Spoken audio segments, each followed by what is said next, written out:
પપ્પા બોલો. પપ્પા કાલે મારી સ્કૂલમાં પેરેન્ટ્સ મીટિંગ છે તો તમારે આવવાનું છે કાલે મીટિંગમાં. હવે આવડા આમ તને શું વાલી મીટિંગ હોય? જો હું નથી આવવાનો, મારે ઓફિસમાં કામ છે. મમ્મી તું આવીશ ને મારી સાથે? હું તને ખબર છે આ ઘરમાં કેટલું કામ પડ્યું હોય છે, મને જરાય ટાઈમ નથી. અને તું તારા ટીચરને કહી દેજે મારી મમ્મી નવરી નથી, મારાથી નહીં અવાય. ઓકે બા તમે આવશો? અરે ના, હું તો ભૂલી જ ગઈ હતી. તમે મમ્મી પપ્પાનો ઝઘડો કરાવવાથી ઊંચા આવો તો ને.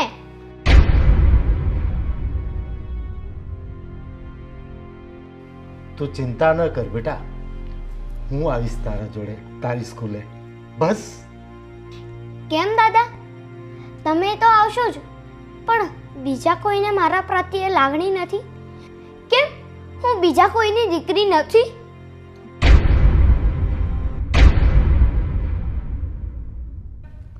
સવારે 10 વાગે મોડા ઓફિસ જતા અને પપ્પાને જ્યારે દીકરીની પેરેન્ટ્સ મીટિંગ હોય ને ત્યારે પપ્પાને બહુ ઓફિસના કામમાં રસ પડી જાય છે, પણ દીકરીનું કામ નહીં એટલે નહીં જ કરવું.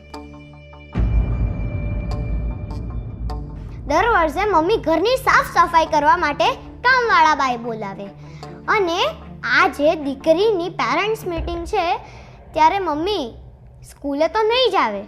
આજે એને ઘરના કામ દેખાઈ ગયા.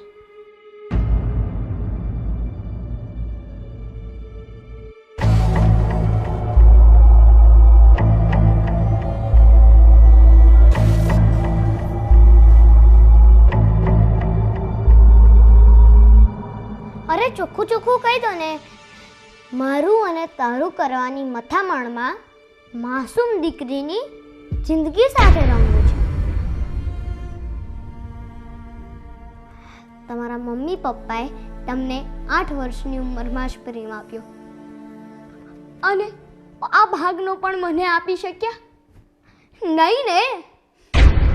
જે ઉંમરમાં શેરીના છોકરાઓ બગીચામાં રમે છે એ જ ઉંમરમાં મારી જિંદગી સાથે રમાઈ રહ્યું છે.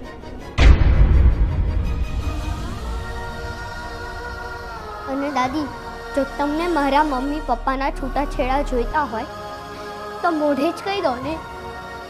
ખોટી કોઈની જિંદગીમાં આગ લગાવવાનો શું ફાયદો?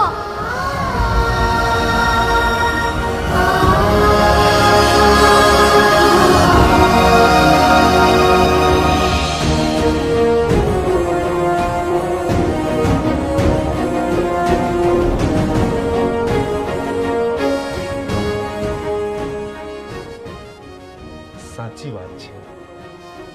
મને લાગે છે કે તમારા ત્રણેયના કાળજા કાળમીણ પથ્થરમાંથી બનેલા છે. તમારા બધાના ઝઘડામાં આ માસૂમ દીકરીની જિંદગી હોમાઈ ગઈ છે. અને આદિ, તું આવડો હતો ને ત્યારે તને 2 બોલતા નહોતું આવડતું અને આવડી ઉંમરમાં તને રોજ નિશાળે લેવાને મૂકવા મારે આવવું પડતું હતું. અને જોતો ખરો આ દીકરીમાં કેટલી સમજણ છે. રહેવા દો દાદા, આ લોકોને કઈ અસર નહીં થાય. સમય અને અનુભવ આમને બધું શીખવી દેશે. બસ દીકરા, બસ પપ્પા, બહુ થયું હવે.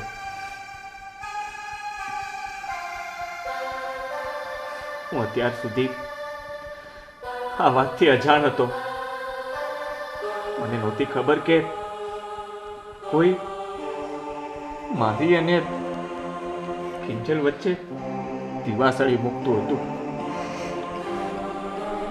હા, અમને નહોતી ખબર કે ઘરનું વડીલ જ એક દીકરાની લાલચમાં વહુને નોખી કરવા માંગતા હશે.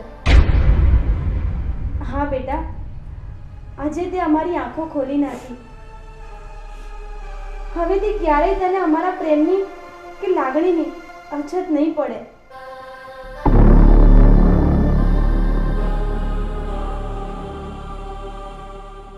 હા, અને રહી વાત છૂટાછેડાની, તે તો ક્યારેય નહીં બને. મને ખબર જ ન હતી કે મારી શ્રેયા આટલી તેજસ્વી હશે. કેમ કે હું ક્યારેય એનામાં ઊંડો ઉતર્યો જ ન હતો.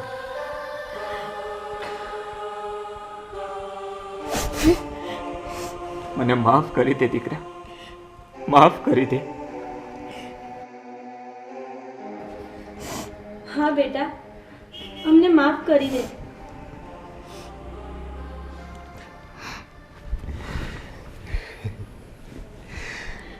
હવે આપણી દીકરીની જિંદગીમાં સાચી ખુશી હવે આવશે. હા મારો દીકરા.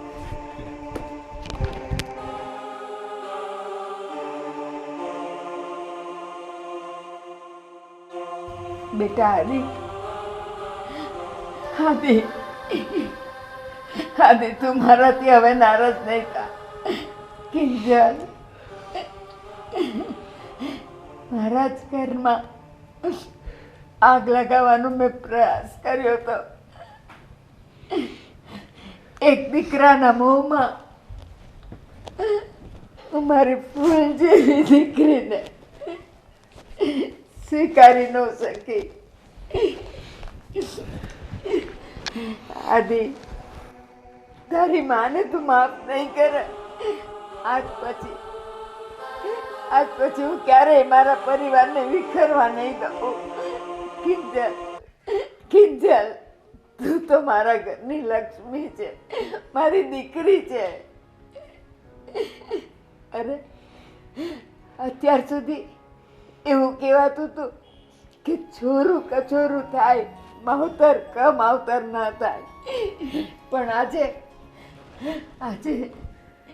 માવતર જ તમારી માફી માગે છે. આજે તમે કચોરું નહીં પણ મારા ચોરું થઈ જાઓ. મને માફ કરી દો, મને માફ કરી દો. રડો નહીં. બેટા કિંજલ, મને માફ કરી દે. નહીં બા, તમે રડશો નહીં. બા, તમને તમારી ભૂલ સમજાઈ ગઈ અને તમારી ભૂલનો પસ્તાવો થઈ ગયો, એ અમારા માટે બહુ છે. હા બા, રડશો નહીં. શ્રેયા, તારા મમ્મી પપ્પાએ તો મને માફ કરી દીધી, પણ બેટા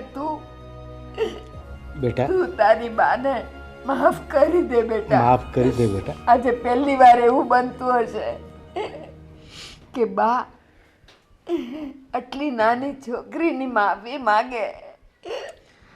બા રડો નહીં, મેં તમને પહેલેથી જ માફ કરી દીધા છે.